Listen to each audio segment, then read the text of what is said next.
Welcome back to the Love Me Diary. As promised, I've got some information for you guys. Okay, first with the bank accounts, all right? When you are going to open a bank account for your child, you want to first find a bank that allows guarantor accounts because that's what you would be on your child's account. Now, you're going to need your child's social security and birth certificate.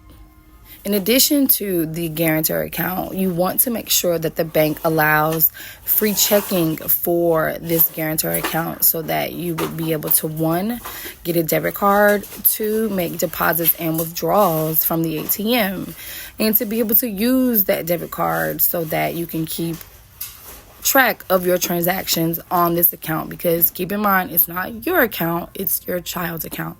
So this is somewhat building their reputation. Now, I know I already said this, but let's just make sure that it is a free checking account, okay? Free savings account that you do not have to have any deposits going in the account monthly. And then it's not going to charge you any money if you don't have any deposits. So that's the clarification that you need. You want to make sure that it doesn't cost you anything to have the account. Now, you may have to pay to open it, but nothing to maintain it. Little caveat for the video, I want you guys to start getting in the habit of getting life insurance, okay? This is protection and security for our families that we need, that we as a culture may have not always been abreast to because of our background, of course, our history. So we just don't have the knowledge. So I want to tell you guys that it's important to have life insurance, and I have it for myself and my babies.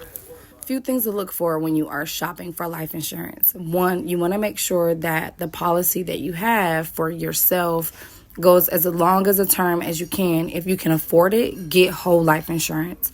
If you can't, term is okay. Just get some whole when you can, all right? The second thing you want to look for is if your policy has the option of having riders, which would be for your kids, because this would be you all on the same policy versus them having their own. Riders are just term policies for your kids on your policy. So, for example, you could have a $500,000 policy and have two term riders that allows your kids to have about $20,000 to $25,000 of coverage, and it will allow them to convert it by the time they're 18 or 25 without showing insurability. That means no health questions. The last thing you want to make sure that your policy has for yourself and your babies is the option for it to build cash value. This is money that you can use on a rainy day. This is money that you can use towards their Christmas, whatever it is that you all do. It is money that's going to be on top of your policy that you can use once you've paid on it for about a year or 2 years. This is set in place on the day that you die. When you die, your kids will be protected. They won't have to pay for your funeral.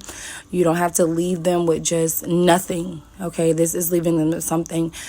We are still very young. We are fairly healthy. Insurance can be very affordable. They're cheaper than a phone bill. Believe me when I tell you that. This is just a little info that I wanted to give to you all. If you have any questions, please feel free to leave it in the comments. Send me the DMs like you guys been doing. I love hearing from you. It really does boost my morale. I love sharing with you. And so I just appreciate you guys for being here. And yes, thanks for tuning in. I have a surprise for you guys, so stay tuned. And welcome to the Love Me Diary.